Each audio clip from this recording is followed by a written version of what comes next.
ठीक से बैठ जाओ, लाइन को पूरा कर दो और इसके पीछे पीछे आ जाओ, इधर हो जाओ। जिस क्या रोज सिखाना पड़ेगा, बैठ जाओ, इसके लाइन में हो जाओ पीछे पीछे।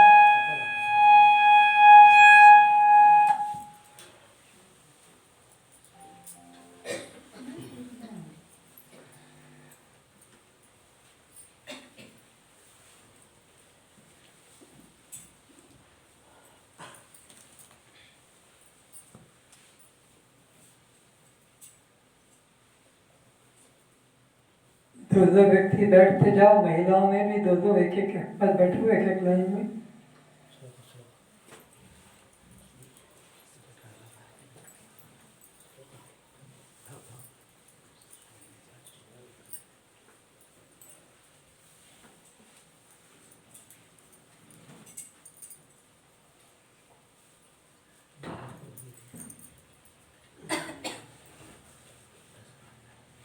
आगे बढ़ो।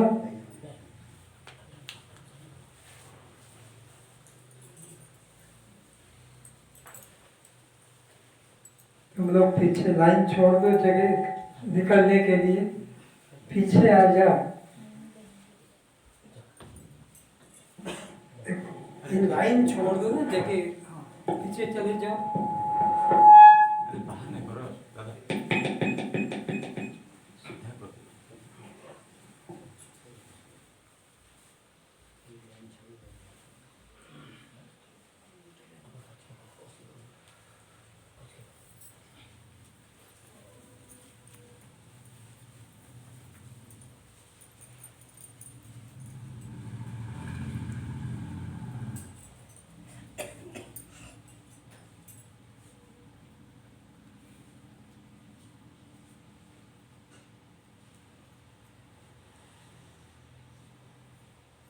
अनादिकाल से संसार के प्रत्येक प्राणी अपने वास्तविक स्वरूप को न जानने के कारण कि मैं कौन हूँ, बस इतनी सी भूल के कारण ये 84 लाख योनियों में जन्मों जन्मों से भटकता चला।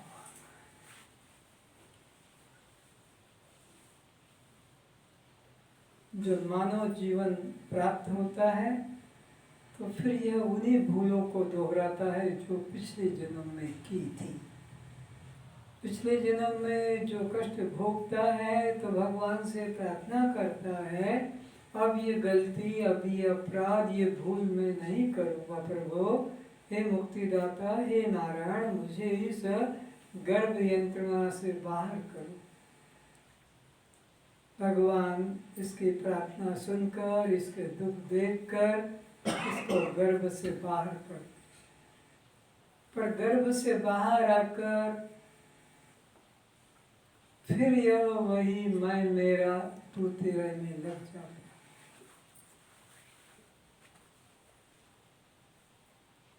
तो हमारे महर्षियों ने कहा, जब तू आया जगत में, जग हंसा, नाच गाने किए, मिठाइयाँ बांटी, बच्चा हुआ, संतान हुआ, बेटा हुआ। तो जब तू आया जगत में जग हंसा, किंतु तू रोए। वो बच्चा रोते म्याऊं म्याऊं म्याऊं क्या करता। तो कहा, अब तू ऐसे कर्म करके इस दुनिया से जा कि तू तो हंसता हुआ जाए, रोता हुआ आया लेकिन हंसता हुआ जाए, और ये जगत वाले जो तेरे आने पर हंस रहे थे, तेरे जाने पर तेरी याद में रोते रहे कि क्या देवता था, क्या देवी थी, क्या सद्गुण, सद्विचार, सत्कर्म थे। एक बहुत बड़ी हस्ती को हमने खो दिया। जैसे ये शब्द बहुत कॉमन हो गए, कोई भी मरता है तो कह देते हैं एक हस्ती को, एक सत्ता को हमने खो दिया। ऐसे तो जन्मों जन्मों से खोते चले आ रहे। पर ये जो देव दुर्लभ मानव जीवन मिला है, इसमें आकर आत्मा को न जाना तो बहुत बड़ी हानि की, बहुत बड़ी।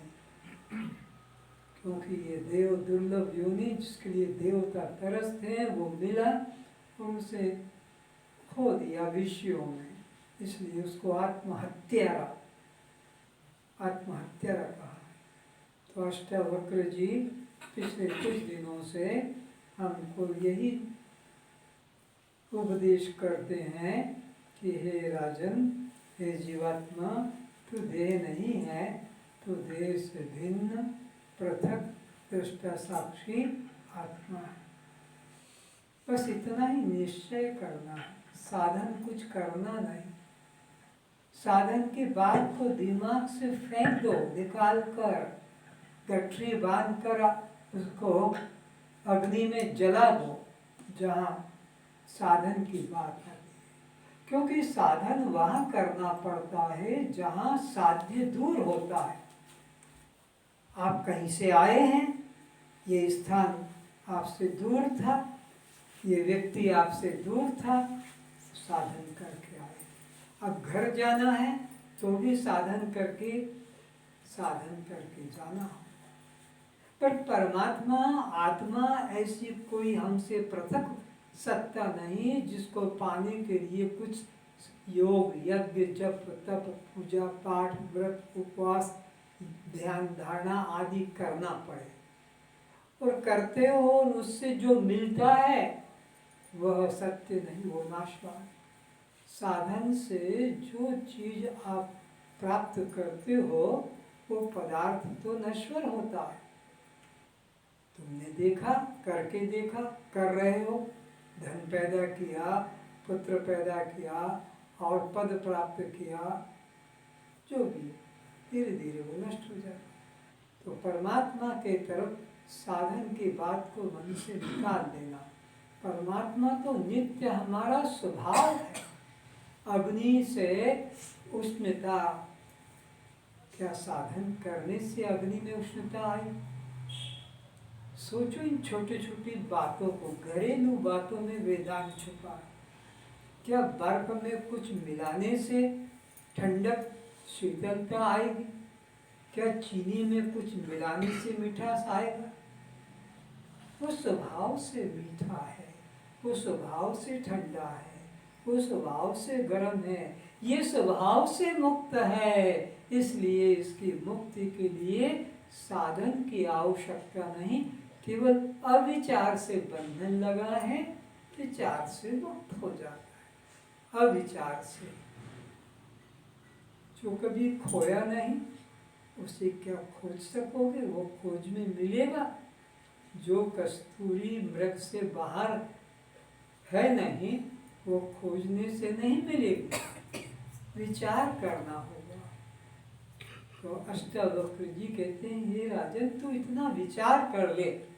क्या कर ले? कि मैं देह, बस बात खत्म। साधन की बात तो भुला दो, अप्राप्त की बात भुला दो। वो प्राप्त तुम्हारा स्वरूप है। जहाँ पहुँचना चाहते हो वहाँ तुम पहले से ही विद्यमान हो, और जिसे पाना चाहते हो वो तुम स्वयं ही हो। बस हो गया, बस यही है। चुटकी बजाते ही मिलता है। कहा भी है, जो बतावे साधना, जो गुरु तुमको परमात्मा पाने के लिए साधना बताता है, ऐसा ऐसा करो, ऐसा ऐसा करो तो परमात्मा मिलेगा। तो जो बतावे साधना, साधक कहिए सोए, तुम उसको साधक जानना, वो गुरु नहीं है। ये लक्षण है गुरु के। क्या लक्षण है? प्रत मिलावे, मिलत मिलावे ब्रह्म से, सच्चा सद्गुरु सोए। मिलते ही मिला दे। तुम आए हो कि मुझे परमात्मा कैसे मिलेगा, और वो कहते तू ही है, बस बात खत्म। मिलत मिलावे, मिलते ही मिला दे, साधन ना बतावे।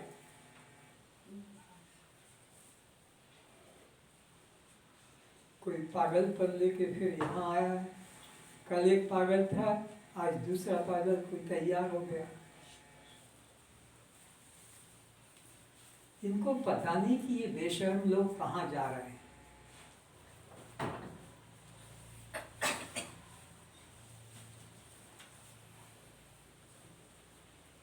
तो साधन की बात मन से भुला दो। अष्टावक्र जी आगे क्या कहते हैं उसे सुने। सुषुप्ति अवस्था में जागृत का स्थूल व्यवहार होता है, न स्वप्न का सूक्ष्म संसार होता है। केवल घोर निद्रा, गाढ़ निद्रा, एक अज्ञान और आनंद का अनुभव होता है। बस 3 अवस्थाएं जीवात्मा के लिए है, जिसमें यह जीवन यात्रा पूरी करता है। जागृत अवस्था, स्वप्न अवस्था और सुषुप्ति अवस्था। जागृत अवस्था में 14 त्रिपुटियों का स्थूल व्यवहार करता है, और उन कर्मों का फल ही फिर वह आगे आगे जन्म लेकर भोगता है। उन कर्मों को जब तक भोगने को नहीं मिला है संचित कर्म कहते हैं। और इन संचित कर्मों को भोगते भोगते कुछ और कर्म करता है भविष्य के लिए, उसको क्रियमाण कर्म या नूतन कर्म कहते हैं। तो जागृत अवस्था यह 14 त्रिपुटियों की होती है, जो कि जीव के कर्म बंधन का और भोगने का स्थल है। दूसरी अवस्था स्वप्न की है, उसमें जागृत की ही तरह सब कर्म और भोग होते हैं, पर वे निर्बीज होते हैं, उनका कोई फल प्राप्त नहीं होता है, उनका कोई प्रभाव शरीर पर नहीं पड़ता है।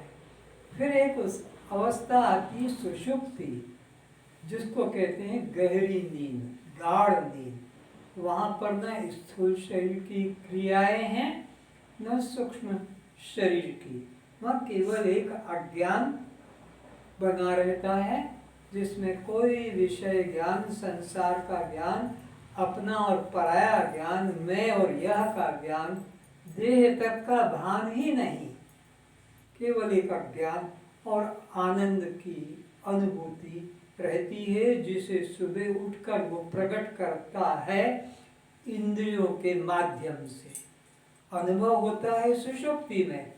जागने पे जो कहा जाता है वो अनुभव स्मृति ज्ञान है, अनुभव किए की स्मृति का ज्ञान है। अनुभव हुआ सुषुप्ति में, जैसे आपने अनुभव किया हो कैलाश में, बद्रीनाथ केदारनाथ में, और यहाँ आकर जो बता देते हैं वो आपका अनुभव का स्मरण हुआ है, वो स्मृति ज्ञान कह रहे हैं। तो सुषुप्ति के अंदर तो अनुभव हुआ, पर वहाँ कहने की इंद्रियां नहीं थी, क्योंकि मन नहीं था, मन खुद खोया हुआ था, मन खुद डूबा हुआ था उस चैतन्य में, उस आनंद में। जब तक मन इधर नहीं आएगा, इंद्रियों के साथ जुड़ेगा नहीं, तब तक ये शब्द, स्पर्श, रूप, रस, गंध का ज्ञान होगा नहीं, क्योंकि मन ही एक इंद्रिय है। हम ऐसे विचार काल में 10 इंद्रियां मानकर चलते हैं, पर ये 10 इंद्रियां नहीं, इंद्रियां तो एक ही है। अगर 10 इंद्रियां होती तो 10 इंद्रियां अपना अपना काम करती, ये देखती रहती, ये सुनता रहता, ये सूंघता रहता है, ये बोलता रहता है, ये करता रहता है, लेकिन नहीं, ये एक इंद्रिय कोई भी, चाहे वो कान हो कि त्वचा हो कि चक्षु हो कि जिह्वा हो कि घ्राण हो, कोई भी एक इंद्रिय काम करेगी, 14 इंद्रियां तो 4 इंद्रियां शांत रहेगी। क्यों शांत? क्योंकि उनके साथ में सहयोगी होना चाहिए मन। मन सहयोगी होगा जिसके साथ, वही इंद्रिय आगे बढ़ेगी, दौड़ेगी। जैसे अंधे के पास में कोई सहारा हो तो वो आगे बढ़े, या बाड़ी हो तो उससे आगे बढ़े। तो ये ऐसा ही इंद्रियां अंधे की तरह है, और मन उनके लिए यह एक सहारा, सहयोग। तो गहरी निद्रा में जो जीवात्मा ने अनुभव किया, क्यों कि जीवात्मा परमात्मा में ऐसे हो गया, कब? गहरी निद्रा में जाकर एकत्वता का अनुभव हुआ। तो वो सुबह आकर कहता है, रात में सुख से सोया, बड़ी मीठी नींद आई। तो ये मीठी नींद आई, ये तब क्यों नहीं बोला, अब क्यों बोल रहा है? तब मेरे पास न तो इंद्रियां थी और न मैं इंद्रियों के पास था, तब तो मैं परमात्मा के साथ एकत्र था। उस गहरी निद्रा को सुषुप्ति अवस्था कहते हैं। तो न मैं जागृत अवस्था हूँ, न मैं स्वप्न अवस्था हूँ, न मैं सुषुप्ति अवस्था हूँ, क्योंकि ये अवस्थाएं तो आती और जाती है, इनका तो उदय अस्त होता रहता है। जिसे सूर्य उदय अस्त हम मानते हैं, या वो पृथ्वी का ही चक्र है, जिससे सूर्य हमको उदय अस्त भ्रांति से मालूम पड़ता है। तो इनमें आना जाना होता है। जागृत स्वप्न सुषुप्ति, इनका उदय अस्त होता है। लेकिन मैं जागृत में भी हूँ, स्वप्न में भी हूँ, सुषुप्ति में भी हूँ। और मैं सुषुप्ति से, जागृत और स्वप्न से अलग भी साक्षी मात्र, क्योंकि ये तो आए और गए, पर मैं इनके संग न आता हूँ न जाता हूँ, बल्कि इनको आते जाते देखता जानता हूँ। ये मेरा वास्तविक स्वरूप है।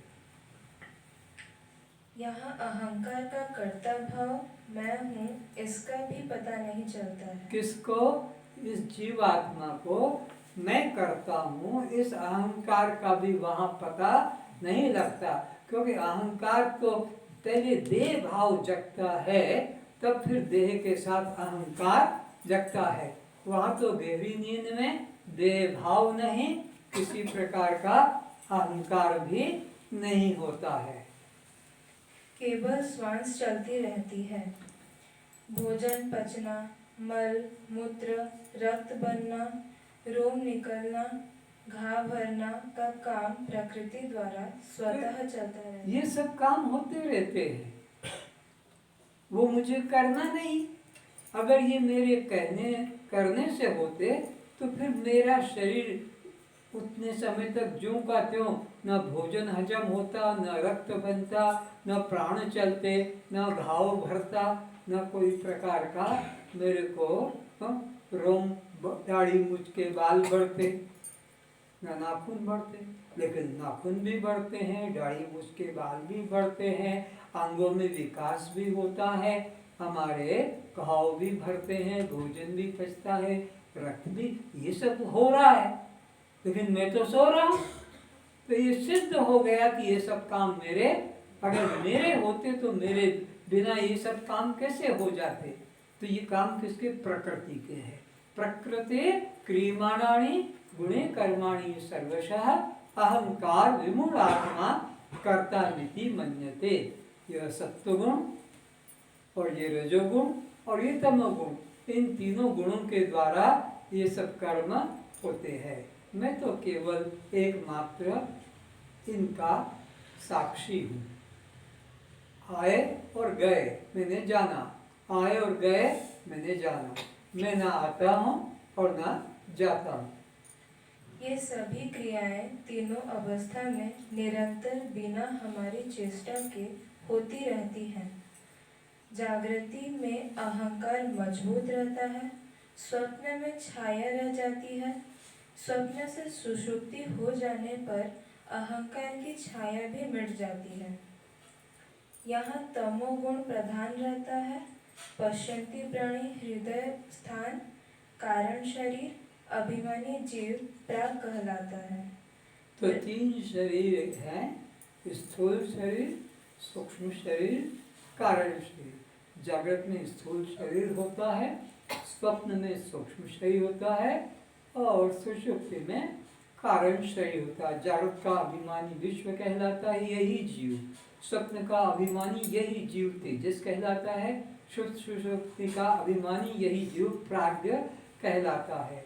जागृत में वैखरी वाणी होती है, स्वप्न में मध्यमा और सुषुप्ति में प्रागवाणी होती है। लेकिन मैं इन सब वाणी का, अभिमान का, क्रियाओं का केवल साक्षी रहता हूँ। चौथी दशा तूर्य, परम दशा अहोदशा। यह तूर्य ही जागृत, स्वप्न तथा सुषुप्ति का अधिष्ठान है। इसके बिना न जागृत है, न स्वप्न है और न सुषुप्ति हो सकती है। अधिष्ठान के बिना अध्यस्त की सत्ता ही नहीं। अधिष्ठान उसे कहते हैं जिसके सहारे अन्य रूप में प्रतीति होती हो। अधिष्ठान उसे कहते हैं जिसके ज्ञान के बिना, जिसके जाने बिना अन्य रूप से उसकी प्रतीति होती है। जैसे प्रसिद्ध दृष्टांत है, रस्सी अधिष्ठान का ज्ञान जब नहीं होता है कि यहाँ रस्सी पड़ी है, तो उसी की आकृति जैसा हमने पहले देखा है सांप, तो हमें उसका स्मरण जगता है उस वक्त पर कि ये सांप होगा। तो वो सांप ने क्या किया, जो नहीं है उसने अधिष्ठान को छुपा दिया। अधिष्ठान कौन? रस्सी। तो रस्सी तो हमारी दृष्टि से ओझल हो गई और उसकी जगह हमें किसकी प्रतीति हो गई? सर्प की। तो ये सर्प है अध्यस्त और उसका आधार क्या है? रस्सी। उसको अधिष्ठान कहते हैं। तो अधिष्ठान का जब अज्ञान होता है तब उस जैसा हमें भ्रांति हो जाती है अन्य रूप की। रस्सी का अज्ञान था तो उस जैसा टेढ़ा मेढ़ा लंबा हमें ज्ञान हो गया कि सर्प होता है। तो ऐसे ही यहाँ पर भी अधिष्ठान आत्मा का अज्ञान होने के कारण यह नाम रूप संसार प्रतीत हो रहा है। नाम रूप संसार है नहीं, सर्प है नहीं, पर रस्सी का अज्ञान होने से हमें रस्सी जैसा वो मालूम, सर्प मालूम पड़ता है। ऐसे ही आत्मा का अज्ञान होने से यह नाम रूप जगत अध्यस्त प्रतीत होता है, जबकि यह है नहीं।